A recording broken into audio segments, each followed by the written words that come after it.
Thank you. So, from DRG, as Nuno said, we're an international distribution company. Being UK-based, around 80% of our content that we sell is from the UK, so that leaves 20% kind of made up from US, Australian, as well as Irish, Scandinavian, Spanish, and Benelux as well. So there is room in our catalogue for content from other territories, non-English speaking. I just wanted to go through and give you a better overview of us as a company and the kind of projects that we have worked on to sell internationally, as well as not only finished programs but formats as well. And then I'll kind of talk about how best we can work together. So, key points, we are 100% independent. What that means is we don't have a production company in-house creating content for us. So everything that we actively acquire, we really believe in, and we really think that we can make sales on it.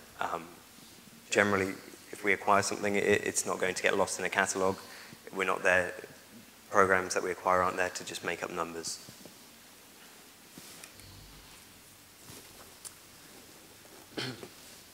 So we have a very strong track record of creating international brands.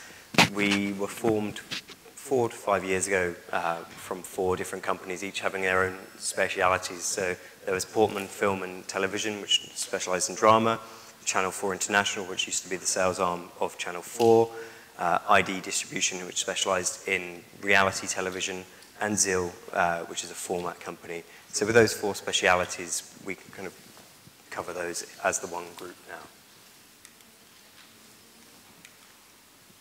This is our executive team, who you may get to meet at some point, hopefully. It's the rest of us. I hope you can spot me in the corner there. Slightly different haircut. So this was our highlights from last year. We're the first company to sell content to the global iPlayer, which was great for us. We're starting to really expand into digital VOD exploitation, and since DRG, Digital Rights Group, we have always been looking to generate revenue from there, and we're actually starting to see, not only in the US and the UK, but other VOD platforms around the world, that we're actually starting to generate some serious money for producers through this. Our expertise, we have a sales team with expertise in various areas, from format sales to script development to factual co-productions. We always advance, well, we can often advance, do deficit financing for productions. Being independent, again, we always have to find a constructive way of working with production companies. Competitive advantages, of course, we're independent, that's our big thing. We're a small company, there's only around 30 of us in the whole company, and we do distribute worldwide. So what that means is the layers of bureaucracy that you might find in other companies are a lot smaller, so we can react a lot faster. We also speak a number of languages. Portuguese, not one of them, unfortunately, not myself, but we do have execs in Miami, in Paris, as well as execs in America, looking after LA and New York.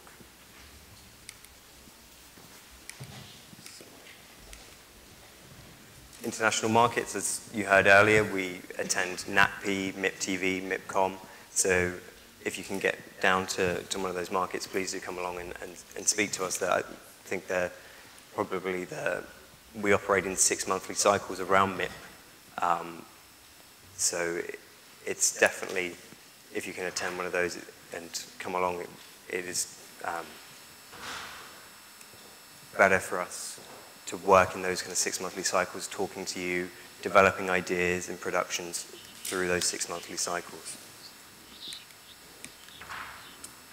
So I just wanted to talk to you now about some of our drama series very quickly. Doc Martin, which is a UK production for ITV1. Second most popular drama on ITV1 last year after Downton Abbey. Its success as a format is where we're really seeing some interesting relationships develop. There's now Doc Martin in Spain, Germany, Greece, and now Holland.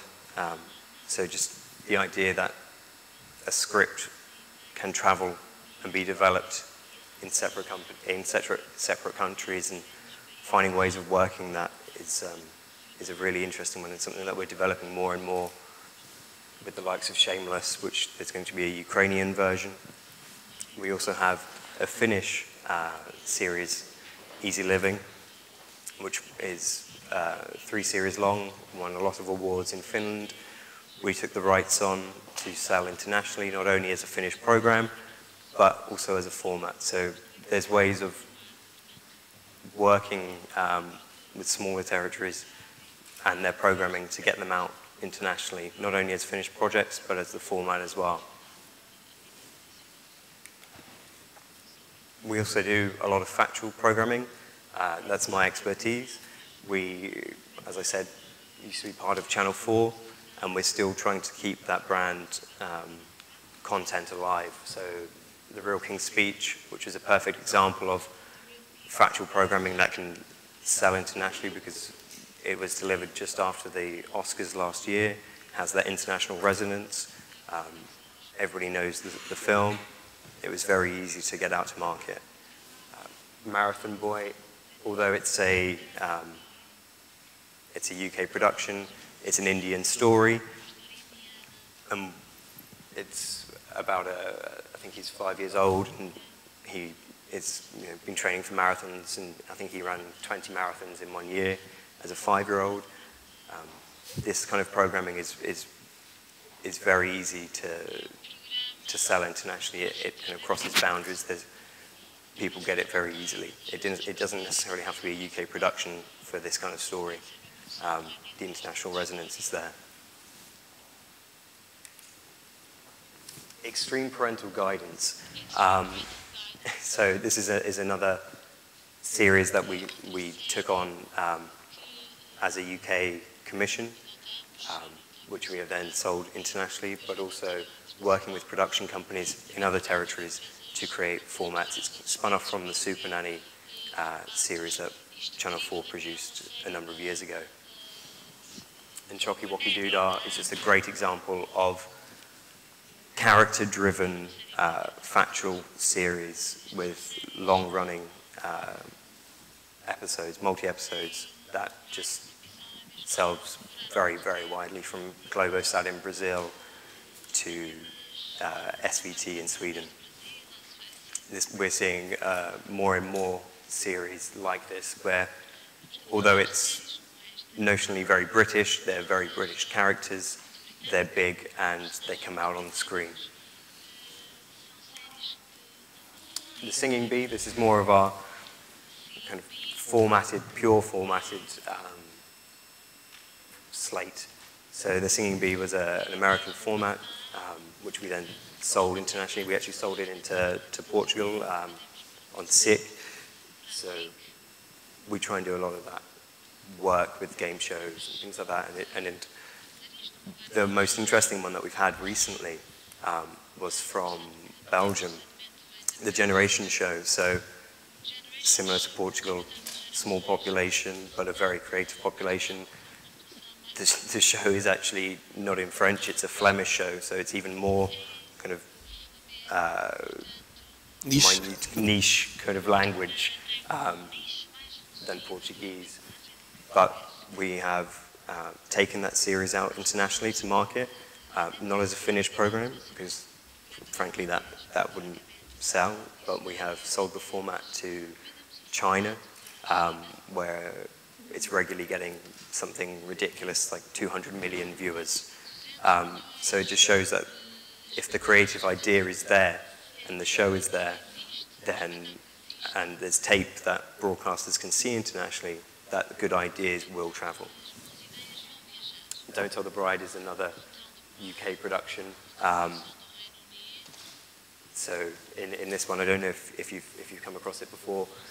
Instead of the bride planning the wedding, the man is given £10,000 and 2 weeks to plan the wedding. And this is a format that has travelled as a finished programme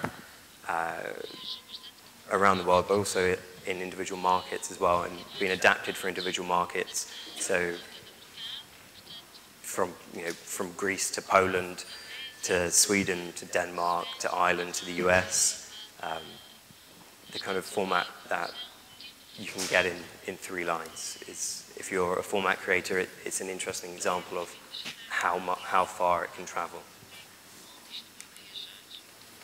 So in summary, DRG, we're independent. We are actively looking to work with independent producers internationally.